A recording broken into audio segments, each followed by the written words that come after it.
One day, Percy was standing at the junction.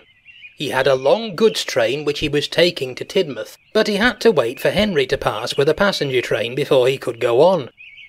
Henry was late, but the sun was warm and Percy didn't mind. At last, Henry arrived.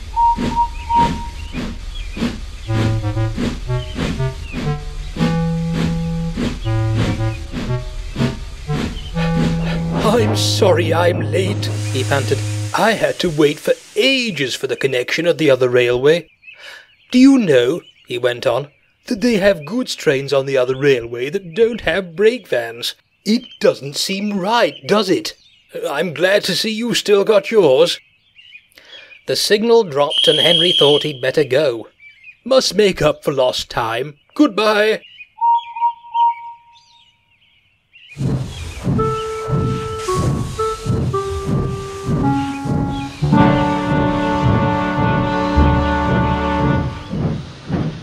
Percy was intrigued.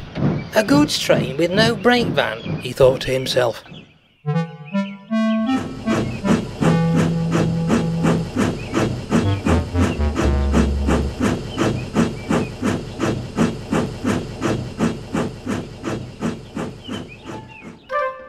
Later, Percy told his driver what Henry had said.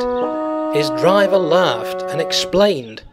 "Goods trains on the other railway have special brakes.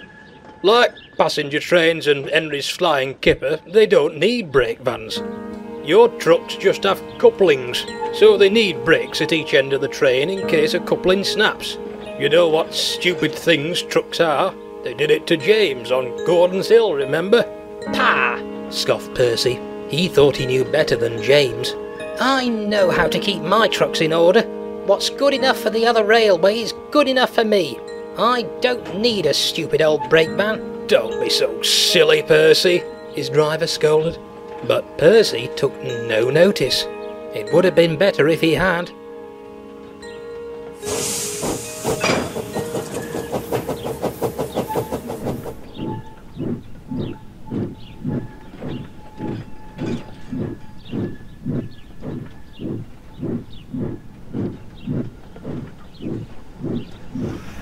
A few days later, Percy was shunting trucks at the harbour near the big station. He was just completing his train by backing onto the brake van when the shunter's attention was distracted.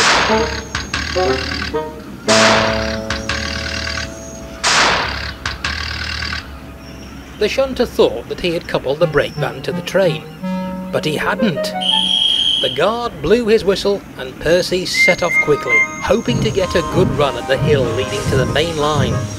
But the guard and his van were left behind. The guard waved and shouted, "Stop, Percy! Stop!"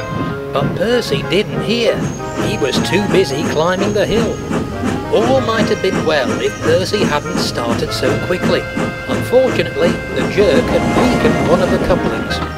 As Percy snorted up the hill, the weight of the loaded trucks dragging behind the weak coupling broke it. The last 4 trucks began to run back down the hill towards the harbour.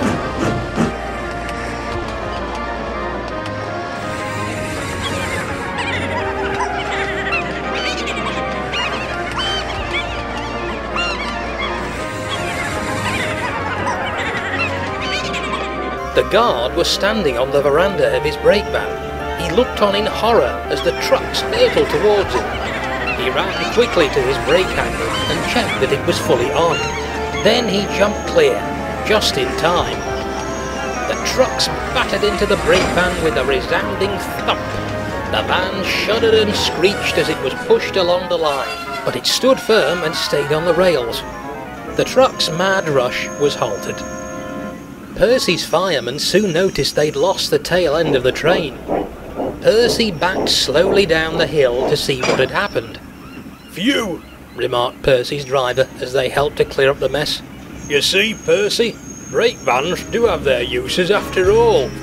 And Percy had to admit his driver was right.